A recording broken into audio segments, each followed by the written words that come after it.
Защо се връщаш толкова скъсно от работа? Защо се връщаш толкова рано? На разхвърляно легло ли човек ще легне? Малко да беше го пооправил.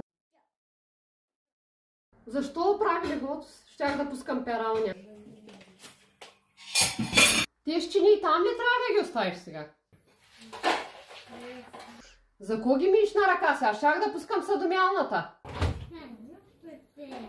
За две чини пускаш съдомялната ли? На ръка ги ми, на ръка.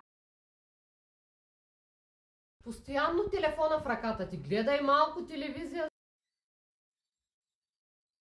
Твоето и се телевизия. Човек малко да излезе навънка. Пак ли навънка? Стой малко вкъщи. Празни ръце ли идваш пак? Човек един подарък ще вземе на жена си. Много пари ли имаш, че си даваш парите на празно за глупости?